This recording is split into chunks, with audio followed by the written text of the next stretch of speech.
Cadel Piggott had a very special sort of mind. He could picture systems of all kinds in 3 dimensions with perfect accuracy.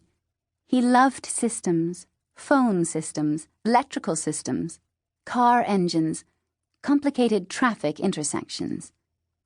When he first saw a map of the Sydney rail system pasted on the wall of a suburban train, he was enchanted.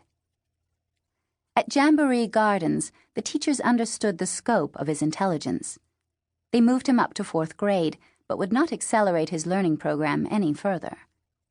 They told Mrs. Piggott that although Cadel's intellect was highly developed, his social skills were no better, and in some respects were poorer, than those of any other child his age. They did not believe that he would be comfortable socializing with children older than 9. "We've developed a series of additional math and literacy units that our teacher's assistant will take Cadel through," one of the teachers told Lana. "We think they'll help to keep him happy and interested, along with our art and music programs. You know we place great emphasis on creativity in this school." But Cadel was neither happy nor interested. He was impatient with silkscreen printing and books about riding bikes to the park.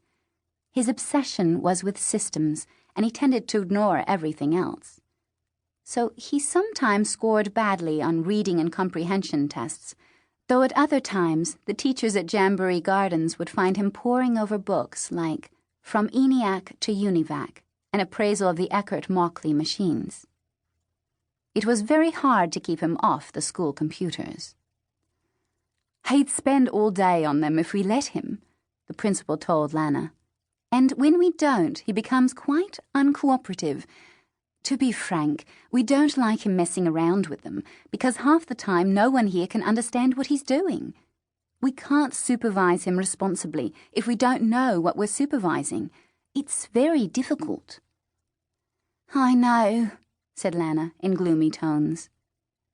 "I really think he should be encouraged to focus his energies away from computer science," the principal continued.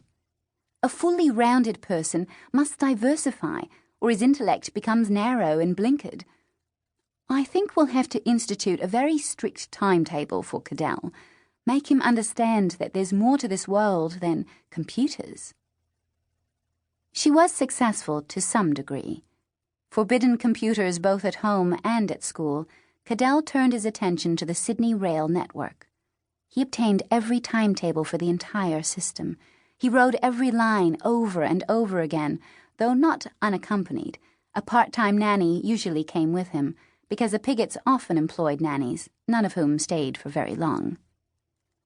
Occasionally, during his sessions with Thaddeus, Cadel would even abandon the psychologist's computer and acquaint Thaddeus with his latest discoveries about gauges and signal boxes.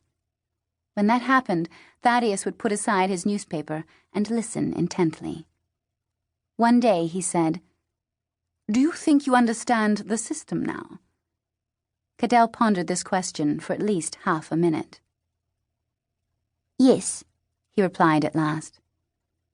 "Because there's only one way to find out if you do," Thaddeus went on. "You can only tell whether you've mastered a system if you isolate and identify its weakest point.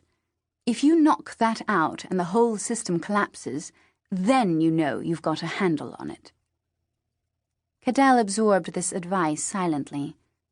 Across the room, Thaddeus watched his pale little face grow perfectly still. Satisfied, Thaddeus once again picked up his newspaper.